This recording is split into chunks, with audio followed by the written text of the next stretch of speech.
Yeah, Earth Grid's book is really covers all the different aspects of all the different sort of world grid theories, really going into ley lines, global kind of lines that go all the way around the world, or called Great Earth Circles, and how generally about how ancient sites connect up around the world, either in grids, either over straight lines, or opposing sides of the planet.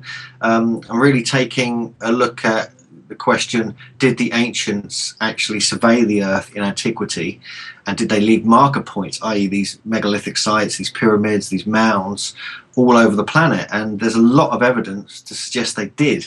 But there's also different aspects we go into the book. For instance, we look at like natural grids, how mountains and waterfalls, even like certain natural features, form into patterns around the world, and very localized areas as well, how just sites over a small area can form into like stars and patterns. And we just question whether it's either man-made, it's intuitive, or it's something else. And we go into many different aspects, including energetic aspects, relating to cymatics and the platonic solids, and spherical geometry, to kind of get some answers. And even though it's quite a small book, it's one of the classic wooden book series, it packs a lot of information and a lot of graphics in there. So could you give us a couple of examples, say, of some megalithic structures that are equal distance to each other, or on opposite sides of the Earth? Either one, please. Yeah, no, there's many examples that I cover in the book. I think some classic examples. Obviously, when you got to take Giza pyramid really as the prime meridian. Once that becomes the prime meridian, and we forget about Greenwich as the prime meridian where it goes through, then everything kind of slots into place. For example, we have many of the pyramid sites in Mexico are exactly 1/3 of the way around the planet from Giza if we just go go west, and so how could it possibly? And that would sort of indicate a tetrahedron inside a sphere, because it's 2 points of a tetrahedron, latitudinally and longitudinally.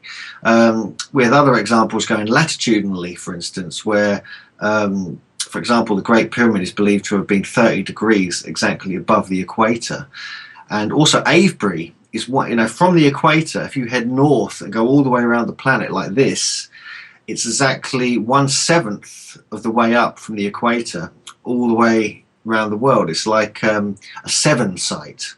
So these are just a couple of examples. That we cover a lot more in the book, but you do find patterns. And when we're looking at longitudinal sites, are you going east and west from Giza? Many sites fit into divisions of numbers that are used in the precession of the equinoxes, for instance, like 72, 144, 108, and all these kind of sort of sacred numbers, which are also pentagonal numbers. When you look at a pentagon, you look at the internal angles of a pentagon, you find the same numbers. So it's quite confusing, and there's a lot of you need kind of graphics to kind of see it. This is why we decided to do the book about it, because there's a lot of research and it wasn't compiled into one sort of small format book. And eventually we decided, myself and John Martineau, that who's my publisher and helped with the book, that it really needed to be done, because there's a lot of confusion about this kind of subject.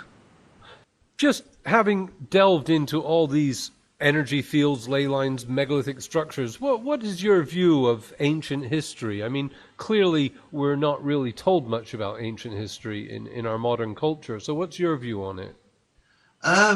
Well, I think there's a lot unsaid, and I think there's a lot that's been covered up, quietly forgotten about, and even suppressed in some cases. I think there's a lot more to it than meets the eye. I think there's a big sort of paradigm shift taking place right now, on two counts really. The first one is Göbekli Tepe in Turkey. The dating of that by German archaeologists have pushed that back to the end of the last ice age, at least 10,000 BC, possibly 12,000 BC. Which is extremely old when you look at it compared to Stonehenge, which is like 6,000 or 7,000 years later. Same with the pyramids, same kind of several thousand years later as well. So even when they were building these classic sites, Göbekli Tepe was ancient, and it had even been covered up completely by the time, thousands of years before Stonehenge or Egypt were really built. So there are sites coming out now which are like reshaping the idea of history and about where we came from, the dating of things, and realizing we were sophisticated even 10 to 15,000 years ago.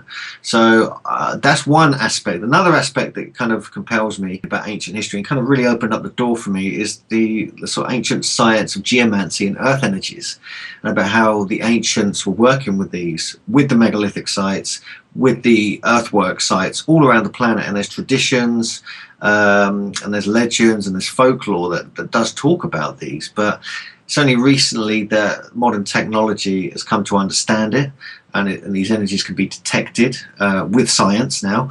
The dowsers and the geomancers for hundreds of years have been saying all along that there are energies at these sites. So it's just a case of like reevaluating what was going on back then. And what fascinates me the most, I think, is the fact that we can actually reconnect to the earth with these energies, and we can reconnect to our ancestors, because it's the same natural earth energy moving through them, just because of the spin of the planet and the magnetic field and so on and so forth. It's the same. And it's almost like these stones, these mounds, sort of pinned this energy down and controlled and harnessed it, like controlling the dragon energies, or slaying the dragon, or trying to control the serpent energies, serpent currents. That we have traditions of that all around the world, including St. George, of course.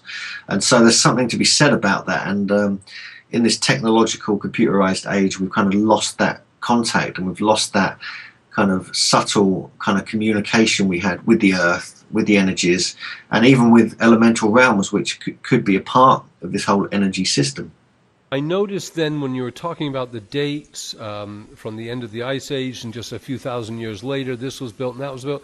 It sounds like you're dating things a bit older than we're conventionally told. Stonehenge, etc. Well, the dating of Göbekli Tepe, for starters, it is being done by German archaeologists. It's proper. They carbon dated it. The oldest area is almost 14,000 years ago.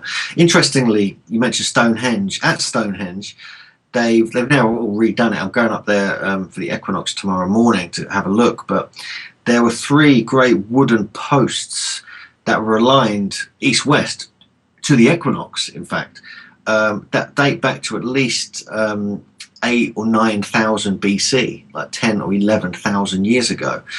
Right, within 100 or a couple of hundred yards of Stonehenge now. And so that site was marked roughly the same time, or just a bit later part of Göbekli Tepe, and then it was forgotten about. It wasn't used for 5,000 years. Then they started building Stonehenge and the earthworks and the henge and the stones after that. So there was like a 5,000 year gap at Stonehenge between these great wooden posts and what we see today. And even Stonehenge itself, for instance, took over 1,000 years to build it as we see it today. It went through all these different configurations before it finished off with the trilithons and the henge we see today. So there's a lot more to these sites than people might imagine. But it makes people question now, because of Göbekli Tepe, other sites around the world. I've seen sites in Peru which have exactly the same kind of stonework, the relief carvings and intricacies that you get at Göbekli Tepe. Yeah, they're only dated to a couple of thousand years ago, but actually it looks like the same builders, it looks the same age, and I question if sites like that are in fact possibly the same kind of era as Göbekli Tepe, because there is evidence of cross Atlantic contact going back at least several thousand years.